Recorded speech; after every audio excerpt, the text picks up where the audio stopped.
सत्कार योग गुरु प्यारी साथ संगत जी राधा स्वामी जी। संगत जी, आज हम आपको एक बेहद अद्भुत और सच्ची घटना सुनाने जा रहे हैं। कैसे एक लेंटर गिरा और किस तरह हजूर ने पहले ही संकेत देकर संगत की रक्षा की।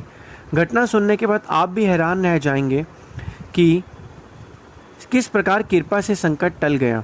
साथ ही हम आपको यह भी बताएंगे कि लेंटर गिरने के पीछे असली कारण क्या था और उस समय पूरा प्रसंग कैसे घटा। इतना ही नहीं, आज सुबह हजूर जी ने बाबा जी की कोठी से बाहर आकर दर्शन दिए या नहीं, इसकी जानकारी भी आपके साथ साझा करेंगे। आज प्रातःकाल हजूर जी लंगर घर पधारे और वहाँ लंगर पर अपनी पवित्र दृष्टि डाली। इसके बाद उन्होंने संगत से कहा कि बुजुर्ग पंडाल में भी दर्शन देने जाना है, क्योंकि शनिवार और रविवार को वहाँ बुजुर्ग जत्थे के दर्शन होते हैं। उस समय संगत की भीड़ काफ़ी थी और वहाँ पर संगत इतनी ज़्यादा मात्रा में थी कि संगत की भीड़ बहुत ही ज़्यादा थी। और उस समय जो है वहाँ पर बाबा जी दर्शन देने गए। संगत की भीड़ काफ़ी अधिक थी, इसलिए तब हजूर जी नहीं जा सके थे। आज हजूर जी ने जत्थों को दर्शन देने के बाद पूरा समय सत्संग में बिताया। कल सुबह भी हजूर बाबा जी के साथ सत्संग में विराजेंगे और कल शाम 4 बजे सवाल जवाब का कार्यक्रम होगा। यदि बाबा जी चाहेंगे तो उन प्रश्नों और उत्तरों को हम आपके साथ अवश्य साझा करेंगे। अब सुनिए वे घटना जो एक लेंटर गिर गया और जिसको सबने चौंका दिया। एक सत्संगी परिवार नया घर बना रहा था। सब काम सुचारू रूप से चलता गया। 4 दीवारें बन गई और फिर बारी आई लेंटर डालने की। निर्माण का काम संभाल रहे मजदूरों ने सीमेंट और रेत मंगवाई, लेकिन जिस रेत और सीमेंट का इस्तेमाल होना था उसमें मिलावट थी। नकली और हल्की रेत मिलाने के कारण लेंटर टिक नहीं सकता था। परिवार को उस समय उसकी जानकारी नहीं थी। लेंटर डल गया और 15 दिन बाद जब उसे खोला गया तो देखते ही देखते लेंटर गिर पड़ा। परिवार बहुत घबरा गया। दरअसल रेत और सीमेंट बेचने वाले दुकानदार ने धोखाधड़ी की थी और बाद में उसने इस बात पर माफ़ी भी मांगी, लेकिन इस घटना के घटने से पहले ही परिवार के मुखिया को स्वप्न में हजूर जी ने आकर बता दिया था यह लेंटर सफल नहीं होगा, यह टिकेगा नहीं, इसलिए अपने परिवार को लेकर इस लेंटर से दूर चले जाऊं। सपना टूटते ही परिवार के मुखिया उठ कर बैठे और घबराहट से उनके पसीने छूटने लगे। उन्होंने तुरंत अपने घर वालों को नींद से जगाया और यह बात बताई। यह सुनकर परिवार भी चिंतित हो गया। जैसे ही सब लोग उस क्षण लेंटर के नीचे से बाहर आए, उसी क्षण लेंटर ढह गया। कुछ समय बाद दोबारा लेंटर डाला गया। इस बार फिर से घर वालों ने हजूर का नाम लेकर कार्य शुरू किया। सामान्यतः लेंटर को पूरी तरह सेट होने में 15 दिन लगते हैं, लेकिन 7वें ही दिन एक चमत्कारी घटना घटी। उस समय मोबाइल फ़ोन का ज़माना नहीं था। इस परिवार के एक रिश्तेदार को स्वप्न में हजूर जी और कहा उस परिवार तक यह संदेश पहुंचा दो कि उसका लेंटर पूरी तरह पक चुका है।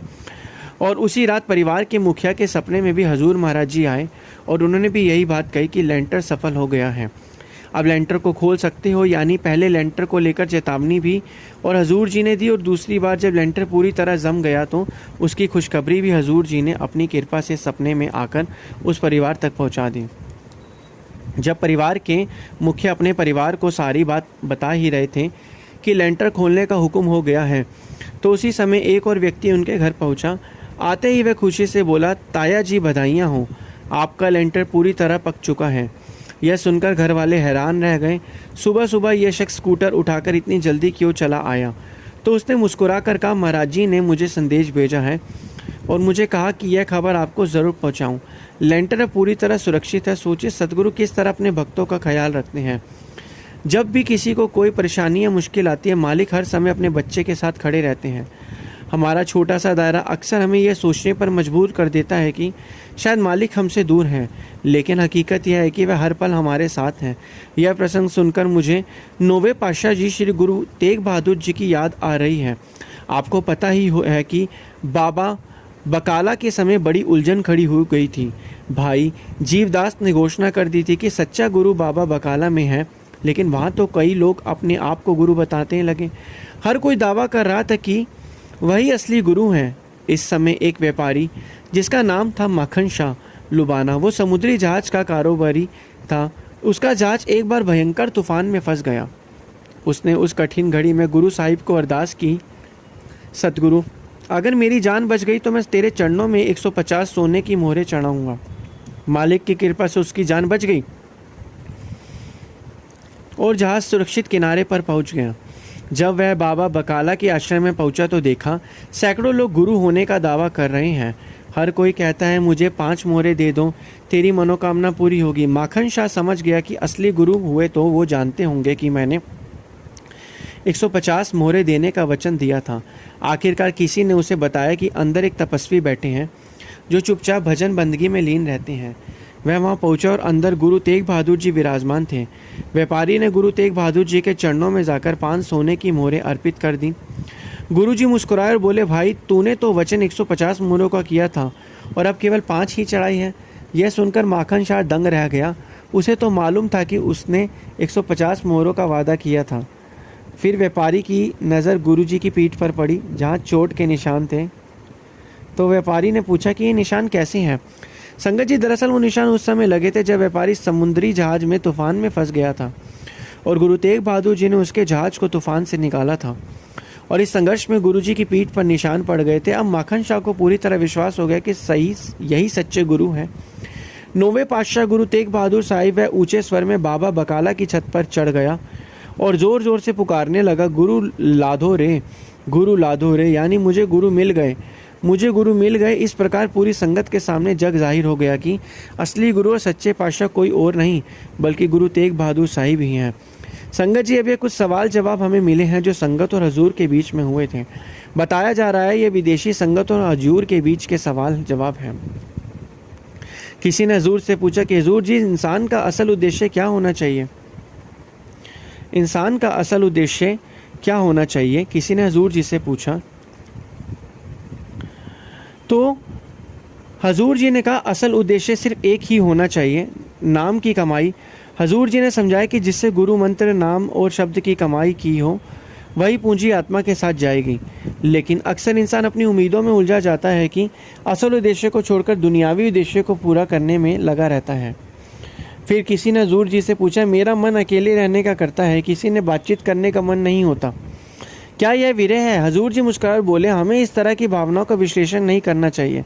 जैसे माता पिता अपने बच्चों से बेहद प्यार करते हैं, उसी तरह यह भाव हमारे अंदर हो सकता है, लेकिन इसे नाम देना हमारी सोच है। अगर यह भावना हमें मालिक की ओर ले जा रही है तो इसे विरह कह सकते हैं। पर असली काम यह है कि हम सिमरन में बैठें।